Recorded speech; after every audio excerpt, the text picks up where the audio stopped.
David Meyer is the deputy editor of Streets Blog. David, thank you so much for this. Thank you, Michael. Support for WNYC comes from the New York Phil. Tickets are on sale now for the new New York Phil season, opening September 12th with West Side Story performed live to film. Details for this and all concerts are at newyorkphil.org. On the next All of It, rice makes an appearance in almost every culture's cuisine. Chef J.J. Johnson joins us to discuss his new cookbook, The Simple Art of Rice. Plus, mezzo-soprano Alicia Hall Moran combines opera and ice skating. She'll explain. And we'll preview the upcoming New York Latino Film Festival. I'm Allison Stewart. Join me for All of It, weekdays at noon on WNYC. It's 6:51. Marketplace Morning Report is next, and later on Morning Edition, Russian President Vladimir Putin plans to meet this week with North Korea's Kim Jong-un. Russia experts are watching closely. I think what Putin needs immediately from Kim Jong-un is weapons. It's ammunition. What the North Koreans can offer Russia and what they might expect in return in about 15 minutes.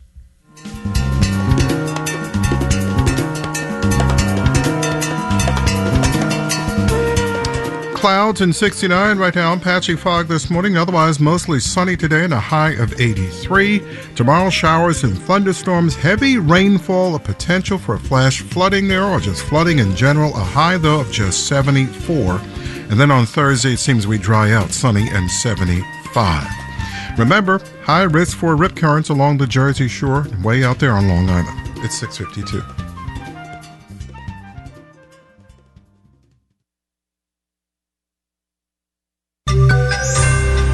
What does it take to fix Main Street?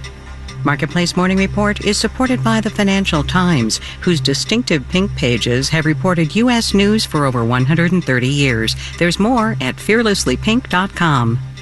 And by C3 AI. C3 Generative AI provides ChatGPT enterprise search that is verifiable, secure, and accurate across all enterprise data. C3.ai. This is Enterprise AI.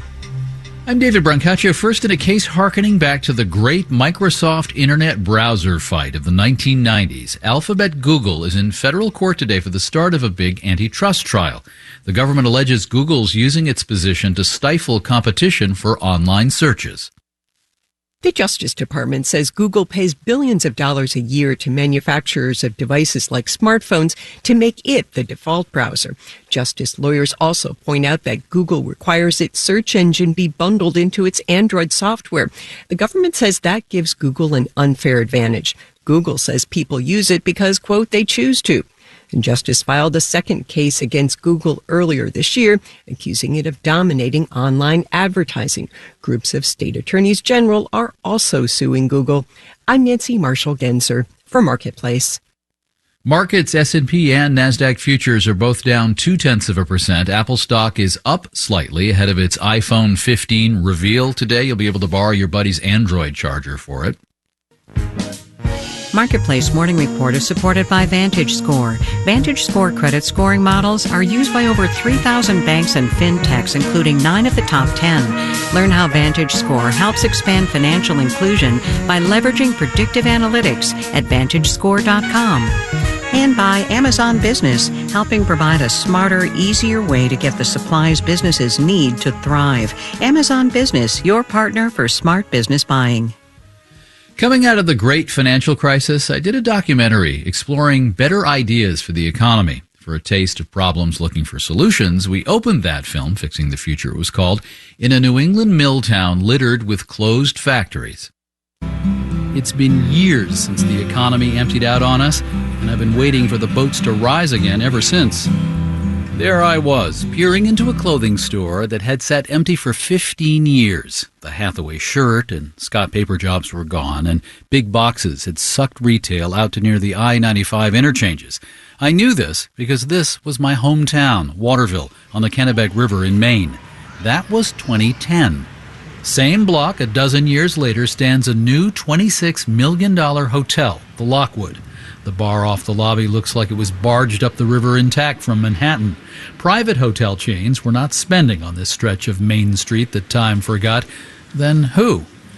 One of the beauties of being at a college that's been around for 200 years, and we expect will be around for 200 years more, is that we can be the ultimate patient investor. Mm-hmm. We can wait. David A. Green is president of Colby, the liberal arts college that shares the zip code. We can invest in this not for profit, but we can do this in a way that helps to stimulate something better for the community. And having a great city is good for Colby, it's good for Waterville. Here's where I disclose I've long known Colby. My late dad was a literature professor there for decades. There's a couple $100 million in reinvestment in just these 4 blocks of Main Street. Colby ponied up half. The other half comes from the Harold Alfond Foundation with roots in Maine. Individuals and the feds also chipped in. Across from the hotel long gone Waterville Hardware is now Artist Studios and Makerspace. A few paces north, this extravaganza, what planners see as a cultural living room. A place where it is completely okay to go for a cup of coffee, completely okay to go in and, make ceramics, or completely okay to go and see a movie. Jacqueline Terraza is director of the famed Colby College Museum of Art up on campus, which has opened an outpost here, part of a brand new arts center on Main Street. The museum is adjacent to an art house movie theater with 3 screens, all connected by skywalk to the historic Opera House. Robin Samalis-Getchell runs the florist shop in the old Waterville Savings Bank building. Moving here, her sales went up 93%. Any sort of sunny, beautiful summer day, there are tons of people walking on Main Street, having lunch, stopping in, getting a coffee next door. You could look out and feel like maybe you're in the city for a couple of minutes. The college bought this building and is Robin's landlord. Nonprofits are tax exempt, but Colby pledged to keep what it owns downtown on the tax rolls, increasing tax revenue for the city 7-fold.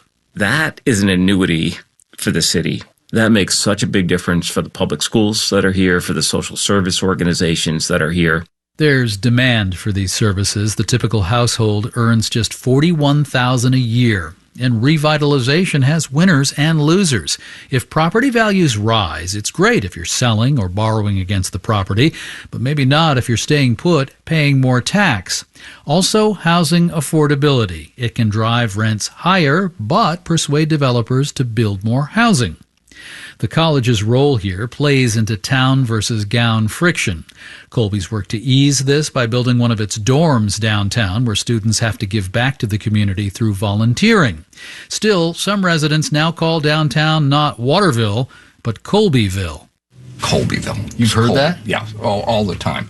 Ken Vlodek is owner of a vibrant sewing store, Yard Goods. He's fine with the hotel and the arts, but not with the college being such a power player, even with city officials and philanthropies so involved.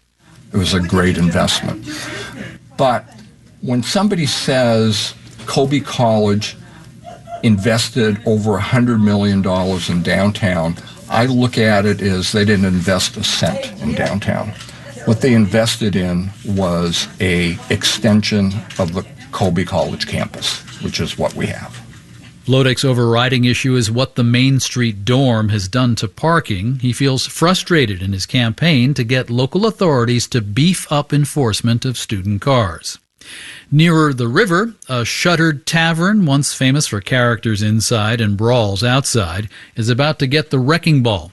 A private developer likes the town's new energy and will build stores and apartments. President Green sees a tipping point. In the end, you can't have a project like this that is upheld entirely by a place like Colby or philanthropic money or anything else. You have to have the market at work. There's data on possible returns on investment when communities like Waterville bet on the arts. More on that tomorrow. I'm David Brancaccio. This is the Marketplace Morning Report. From APM, American Public Media.